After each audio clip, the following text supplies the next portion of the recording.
بسم اللہ الرحمن الرحیم۔ السلام علیکم۔ درباری ٹی وی یوٹیوب چینل پر آپ سب کو خوش آمدید کہتے ہیں۔ کبھی کبھی جو دکھائی دیتا ہے وہ بالکل حقیقت کے برعکس ہوتا ہے، اور جب سچائی کھل کر سامنے آتی ہے تو انسان کے قدموں تلے زمین نکل جاتی ہے۔ بولے بالے نظر آنے والے چہرے ہمیشہ ہی بولے نہیں ہوتے۔ کچھ لوگ اپنے چہرے کی معصومیت کا فائدہ اٹھا کر ہمیں پوری طرح برباد کر جاتے ہیں، اور جب ہمیں یہ بات سمجھ آتی ہے تو ہم خالی ہاتھ رہ جاتے ہیں۔ میری اس کہانی کو آخر تک سنیے گا، کیونکہ اس کا اختتام آپ کو دہلا کر رکھ دے گا۔ میری یہ کہانی بھی ایک ایسے بزرگ سے جڑی ہوئی ہے جو 70 سال کی عمر میں رکشہ چلا رہے تھے۔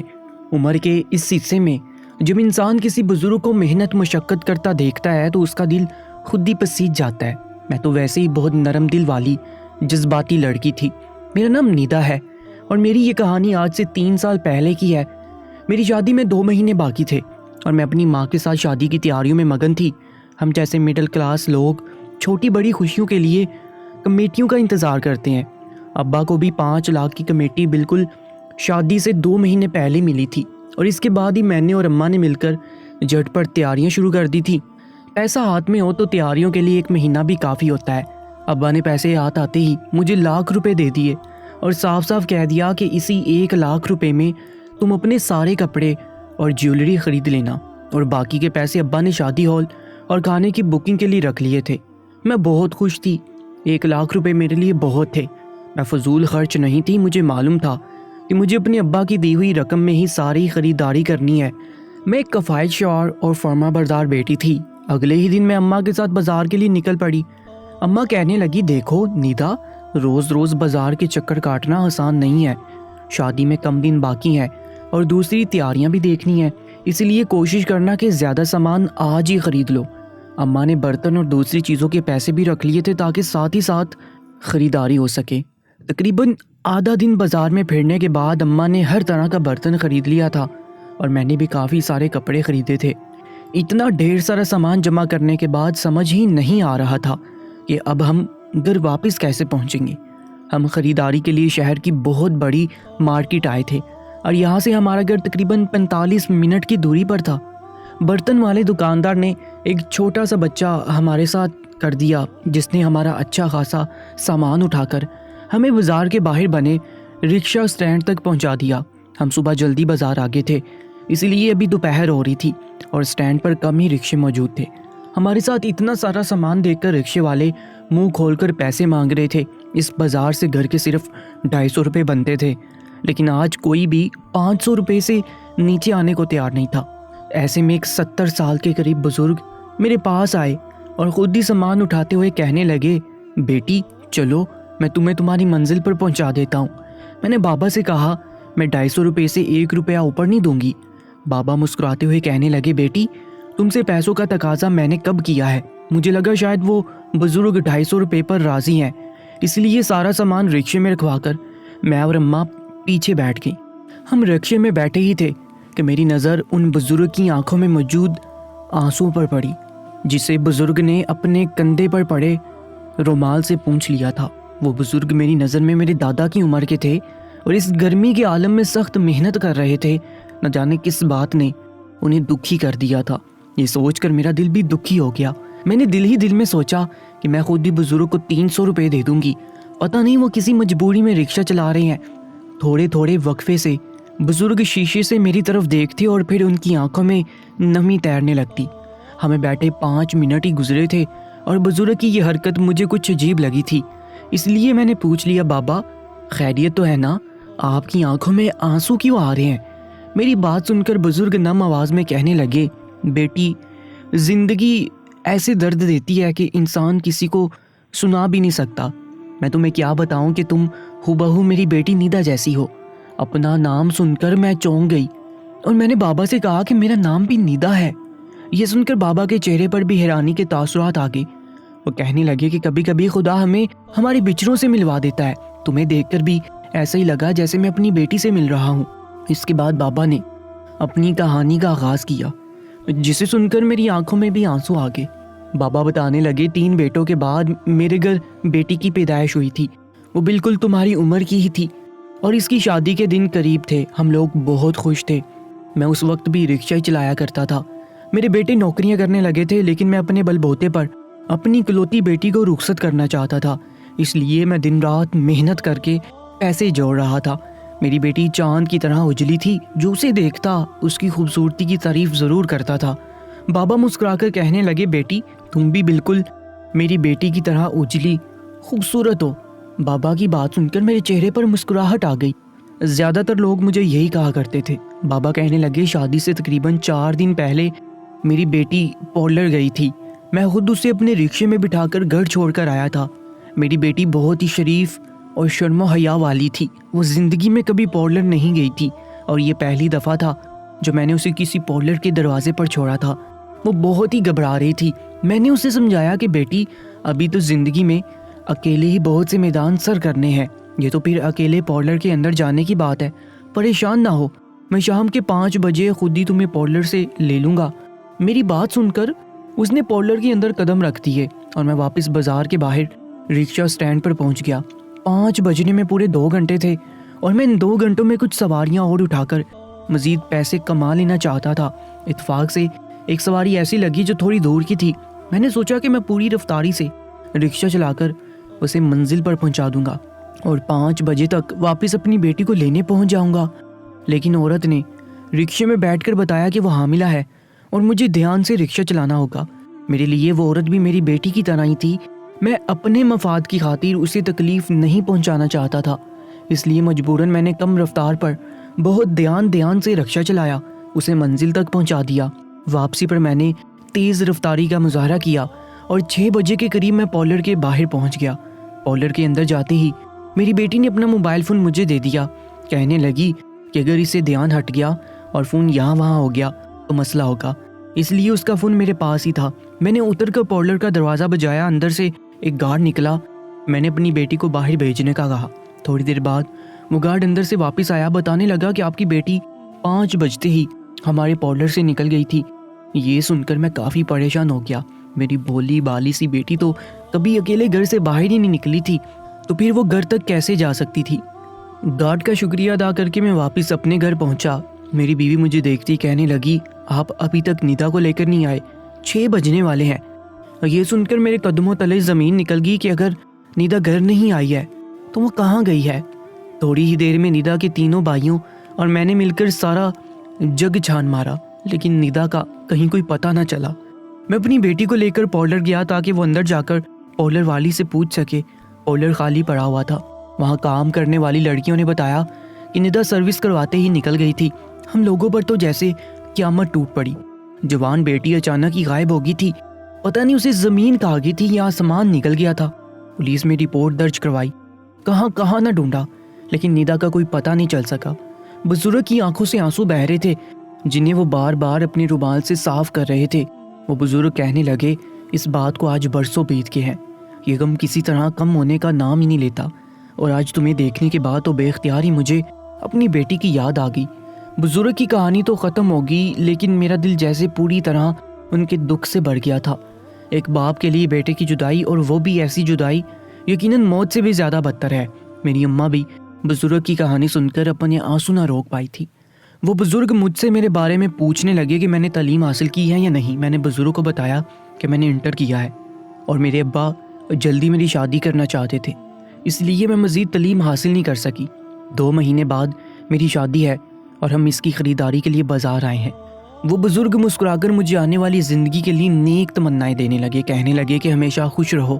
میں اپنی بیٹی کو تو رخصت نہیں کر پایا، لیکن میری دعا ہے کہ تم عزت کے ساتھ رخصت ہو جاؤ۔ میری بیٹی کے غائب ہونے پر دنیا والوں نے بہت باتیں بنائی تھیں، سب نے ہی میری بیٹی کو بد کردار کہہ دیا تھا، لیکن میں جانتا تھا کہ کوئی بھی بیٹی بد کردار نہیں ہوتی۔ میری نیتا تو بہت ہی سیدھی سادی محبت کرنے والی تھی۔ میں تو شادی کی خریداری پر بھی زیادہ خرچہ نہیں کیا تھا، صرف 20,000 روپے میں میری بیٹی نے سارے کپڑے بنا لیے تھے، اور وہ اس قدر خوش تھی کہ میں آپ کو بتا نہیں سکتا۔ میں نے ہنستے ہوئے بزرگ سے کہا کہ اس دور میں 20,000 روپے بھی بہت ہوتے ہوں گے، اب تو لاکھ روپے بھی کم پڑ جاتے ہیں۔ میں نے لاکھ روپے کی خریداری کی ہے، لیکن یہ سامان دیکھ کر آپ کو بالکل نہیں لگے گا کہ یہ سامان لاکھ روپے کا ہے۔ پیسے کی کوئی حیثیت نہیں رہی۔ لاکھ روپے میں ہم بس آدھا ہی سامان لے سکتے ہیں، باقی کا سامان اگلے چکر میں لیں گے۔ بزرگ کہنے لگے میں رکشہ سٹینڈ پر ہی کھڑا ہوتا ہوں، آپ جب بھی سامان لینے آنا میرے ہی رکشے میں بیٹھنا، مجھے بڑی خوشی ہوگی۔ مجھے ایسا لگے گا جیسے میں نے ایک دفعہ پھر اپنی بیٹی کو دیکھ لیا ہے۔ میری یہی خواہش ہے کہ بس مجھے میری بیٹی مل جائے، لیکن یہاں کا قانون ہم جیسے غریبوں کی مدد ہی نہیں کرتا۔ وہ بزرگ ٹھیک ہی کہہ رہے تھے، یہاں غریبوں کی سنوائی کب ہوا کرتی تھی، انصاف بھی صرف امیروں کی دسترس میں ہی تھا۔ وہ بزرگ خاموش ہو گئے تھے اور میں اماں کے ساتھ باتوں میں مصروف ہو گئی تھی۔ ہم اگلے دن کی منصوبہ بندی کر رہے تھے کہ ہمیں کون سے بازار جانا ہے، کیا خریداری کرنی ہے۔ ہماری اتنی گنجائش نہیں تھی کہ ہم نیا زیور بنواتے، اس لیے اماں کہہ رہی تھی کہ وہ اپنی ہی شادی کے زیور پر دوبارہ سے پانی چڑھا کر مجھے دیں گے۔ میں نے اماں سے کہہ دیا تھا کہ مجھے اپنے نام والی سونے کی چین لازمی خریدنی ہے۔ اماں ہنس کر کہنے لگی، چل ٹھیک ہے، تیرے ابا سے کہوں گی، کل ہم وہ بھی خرید لیں گے۔ باقی کا سارا راستہ ہم اپنی خریداری اور آنے والے دنوں میں ہمیں کیا کرنا ہے اسی کی منصوبہ بندی کرتے رہے۔ دن بہت تھوڑے تھے اور کام بہت زیادہ۔ اماں چاہتی تھی کہ میں شادی سے مہینہ بھر پہلے ہی گھر سے نکلنا بند کر دوں تاکہ میرے چہرے پر نور آ جائے۔ ویسے بھی ہمارے خاندان میں لوگ دلہنوں کے بازار کے چکر کاٹنے کو بالکل پسند نہیں کرتے تھے۔ 45 منٹ کا راستہ تمام ہوا تھا اور بزرگوں نے ہمیں ہمارے گھر کے دروازے پر اتار دیا تھا۔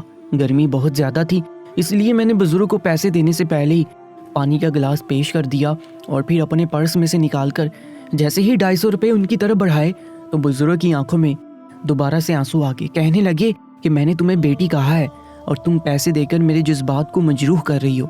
ایک باپ اپنی بیٹی سے کیسے پیسے لے سکتا ہے؟ میں نے بزرگ سے کہا کہ یہ تو آپ کی محنت کی کمائی ہے، اس پر آپ کا حق ہے۔ وہ کہنے لگے میں سارا ہی دن محنت کرتا ہوں اور اللہ کے کرم سے بہت پیسے کما لیتا ہوں، اگر تم سے پیسے نہیں لوں گا تو بھوکا نہیں رہوں گا۔ ان کی بات سن کر مجھے ان سے بہت محبت محسوس ہوئی تھی۔ واقعی وہ مجھے اپنی بیٹی سمجھ رہی تھی اور اتفاق سے ان کی اور میری بیٹی کا نام بھی ایک ہی تھا، اس لیے وہ بڑی محبت سے مجھے نیتا کہہ کر پکار رہے تھے۔ میں نے بزرگ سے کہا کہ اگر وہ پیسے نہیں لیں گے تو پھر میں انہیں ایسے نہیں جانے دوں گی، گرمی کا بہت زور ہے، میں ان کے لیے ابھی لیموں کا شربت بنا کر لاتی ہوں۔ بزرگ مسکرا کر کہنے لگے کہ اگر ایسی بات ہے تو ٹھیک ہے، مجھے خوشی ہوگی کہ میری بیٹی نے مجھے لیموں کا شربت پلایا ہے۔ بزرگ رکشے سے اتر کر دروازے کے آگے بنے فرش پر ہی بیٹھ گئے۔ اماں نے فوراً ہی صحن میں کرسی ڈالی، بزرگ کو آواز دے کر کہا کہ آپ دروازے کے اندر آ کر بیٹھ جائیں، یہاں سایہ ہے اس لیے دھوپ نہیں لگے گی۔ بزرگ کہنے لگے نہیں بیٹی، اچھا نہیں لگتا اس طرح کسی کے گھر میں داخل ہونا، میں تو بس ندا بیٹی کی محبت میں رک گیا ہوں۔ اماں کے لاکھ اصرار کرنے کے باوجود بھی بزرگ اندر نہ آئے اور لیموں کا شربت بھی انہوں نے دھوپ میں بیٹھ کر ہی پی لیا۔ جاتے جاتے وہ میرے سر پر ہاتھ رکھ کر بہت ساری دعائیں دے گئے اور پیسے بھی نہ لیے، مگر مجھے کیا معلوم تھا کہ یہ سب انہوں نے کیوں اور کس لیے کیا ہے۔ اور جب یہ بات مجھے سمجھ آئی تو اس وقت تک میرے پاس سوائے ماتم کرنے کے اور کچھ نہیں تھا۔ اس وقت تو میں بزرگ کی محبت سے مروب ہو گئی تھی اور بہت خوش بھی تھی کہ میری وجہ سے انہیں تھوڑی سی ہی صحیح لیکن خوشی حاصل ہوئی ہے۔ میں اور اماں سارا سامان سمیٹنے میں لگ گئے۔ شادی کی خریداری اور پھر اسے ترتیب سے رکھنا بھی ایک بڑا ہی مشکل کام ہے۔ سارا دن یوں ہی کاموں میں گزر گیا۔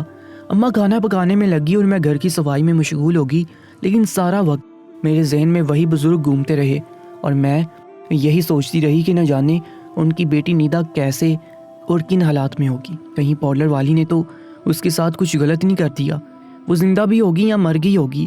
یہ سوچ کر مجھے جرجری آ گئی۔ شام کے وقت ابا بھی کام سے آگے اور میں نے ابا کو ہر چیز کا حساب پکڑا دیا۔ وہ خوش تھے کہ میں نے بہت ہی اچھے طریقے سے کم پیسے خرچ کرتے ہوئے خریداری کی تھی۔ ہم لوگ سارے دن کے تھکے ہوئے تھے، اس لیے رات کو جلدی سونے کے لیے لیٹ گئے۔ رات کے 2 بجے کے قریب میری آنکھ عجیب سی آواز سے کھلی۔ ایسا محسوس ہوا کہ جیسے صحن میں کوئی موجود ہے۔ صحن میں باتھ روم بنا ہوا تھا، شاید ابا رات کو حاجت کی گھر سے اٹھے ہوں گے۔ یہ سوچ کر میں نے دوبارہ سے سونے کی کوشش کی، لیکن اسی وقت میرے کمرے کا دروازہ کھلا اور 4 لمبے چوڑے نقاب پوش مرد میرے کمرے میں داخل ہو گئے۔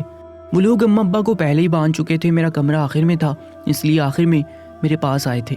ان لوگوں کو پوری معلومات تھی کہ ہمارے پاس گھر میں کتنی رقم موجود ہو سکتی ہے اور کیا کیا سامان وہ آسانی سے لے جا سکتے تھے۔ دیکھتے ہی دیکھتے انہوں نے سب کچھ سمیٹ لیا اور جب اماں سے زیورات کا تقاضا کیا تو اماں نے کہہ دیا کہ ہمارے پاس کوئی زیور موجود نہیں ہے۔ اماں کی بات سن کر ایک نقاب پوش گرا کر کہنے لگا، زیادہ ہوشیار بننے کی ضرورت نہیں، ہمیں سب معلوم ہے، تمہارے گھر شادی ہے اور تمہارے پاس زیور بھی موجود ہے، بہتر یہی ہے کہ خود سے زیور نکال دو، ورنہ ہم تمہاری دلہن کو ہی ساتھ لے جائیں گے۔ ان کی یہ بات سن کر اماں کی جان نکل گئی اور اماں نے فوراً ہی صندوق میں چھپا کر رکھے زیورات نکال کر ان کے حوالے کر دیے۔ فجر سے کچھ دیر پہلے وہ چاروں مرد جس طرح دیوار پھلانگ کر آئے تھے اسی طرح واپس چلے گئے اور جاتے جاتے ہماری ساری جمع پونجی اور شادی کا سامان تک لے گئے۔ اماں اور ابا کی حالت ایسی تھی کہ کاٹو تو بدن میں لہو نہیں۔ مہینے برباد ہی میری شادی تھی اور ہم پوری طرح کنگال ہو گئے تھے۔ اماں کے ہاتھ کھلے ہوئے تھے اور اماں نے ہی ابا اور مجھے کھولا اور فوراً پولیس کو اطلاع کی۔ لیکن وہی بات ہے، یہاں کا قانون غریب کے لیے بہت دیر میں حرکت کرتا ہے۔ جب تک تو مجرم کہیں کے کہیں نکل چکے ہوتے ہیں۔ تفتیش کرتے ہوئے پولیس افسر کہنے لگا کہ چوروں کو کیسے معلوم تھا کہ آپ کے گھر میں کیا کچھ موجود ہو سکتا ہے۔ یہ سن کر ابا کہنے لگے کہ ہمارے گھر کوئی نہیں آتا جاتا، نہ ہی پاس پڑوس میں ابھی تک ہم نے شادی کی خبر دی ہے۔ وہ لوگ تھوڑی بہت تفتیش کر کے ہمیں تسلی کے 2 بول کہہ کر نکل گئے تھے اور ابا سر پکڑ کر بیٹھ گئے تھے۔ میرے سسرال والوں کو بھی اس چوری کی اطلاع مل گئی تھی، اس لیے وہ لوگ بھی چلے آئے۔ سبھی حیران تھے کہ چوروں کو اتنی معلومات کیسے تھی، ہم نے کیا خریداری کی ہے اور اماں کے پاس زیور بھی موجود ہے۔ میری ساس اماں سے پوچھنے لگی کہ کیا آپ نے کسی کو بتایا تھا کہ آپ بازار سے کیا خرید کر لائی ہیں، یا آپ کے پاس کتنا زیور ہے، یا شادی کی کوئی اور تفصیلات۔ اماں روتے ہوئے کہنے لگی کہ ہمارے رشتہ دار تو دوسرے شہر میں رہتے ہیں، اس گھر میں بھی ہم نئے نئے آئے ہیں، آس پڑوس میں بھی زیادہ ملنا نہیں، ہم کسی کو کیا بتائیں گے۔ آج ہی تو ہم سارا سامان خرید کر رکشے میں گھر لائے ہیں، ہو سکتا ہے کسی محلے والے کی نظر پڑ گئی ہو۔ میری ساس کہنے لگی کہ رکشے والے کے سامنے تو آپ نے شادی کے گھر کا ذکر نہیں کیا تھا۔ ان کے سوال پر میں اور اماں حیرت سے ان کی طرف دیکھنے لگے تو میری ساس نے کہا کہ آج کل رکشے اور ٹیکسی والے بھی بہت خراب ہو گئے ہیں، گاہکوں کی باتیں سنتے ہیں، انہیں اندازہ ہو جاتا ہے کہ کس کے گھر میں کتنا مال ہوگا۔ اماں نے روتے ہوئے میری ساس کو رکشے والا سارا واقعہ سنایا، جسے سن کر میری ساس کے ساتھ ساتھ میرے ابا نے بھی سر پکڑ لیا۔ انہیں ہم دونوں سے ایسی بے وقوفی کی امید ہرگز نہیں تھی۔ ابا غصے کے عالم میں کہہ رہے تھے کہ کسی غیر کو گھر کے بارے میں کچھ بھی بتانے کی کیا ضرورت تھی، اور رکشے میں بیٹھ کر زیور وغیرہ کی باتیں کون کرتا ہے۔ میری ساس کہنے لگی کہ جب بھی خریداری کر کے لوٹو تو رکشے یا ٹیکسی والے کو کبھی گھر تک نہ لاؤ، بلکہ گلی یا محلے کے باہر ہی اتر جاؤ۔ سب لوگ برے نہیں ہوتے، لیکن کچھ لوگ ہوتے ہیں جو ہماری باتیں سن کر ہمیں اپنا شکار بنا لیتے ہیں۔ ابا نے فوراً ہی پولیس کو رکشے والے کے بارے میں بتا دیا اور اس کا حلیہ بھی میں نے اور اماں نے بیان کر دیا۔ پولیس والے کہنے لگے کہ آپ لوگ پہلے نہیں ہیں جن کے ساتھ یہ ہوا ہے، اس سے پہلے بھی اس رکشے والے نے کئی اور لوگوں کو اپنی جھوٹی کہانیوں کے ذریعے ایسے ہی بے وقوف بنا کر ان کے بارے میں معلومات حاصل کی ہے۔ یہ گینگ کا مخبر ہے، اس کا کام ہی لوگوں کی معلومات اس گینگ تک پہنچانا ہے۔ اس نے آپ سے کرائے کے 250 روپے نہیں لیے، بلکہ آپ کی ساری زندگی کی جمع پونجی ہی لے گیا۔ میں اور اماں اپنی اس کم عقلی پر آنسو بہا رہے تھے، لیکن اب پچھتاوے کیا ہوت جب چڑیا چگ گئی کھیت۔ پولیس نے FIR درج کر لی تھی، لیکن ہم جانتے تھے کہ ہمیں اس کا کوئی فائدہ نہیں ہونے والا۔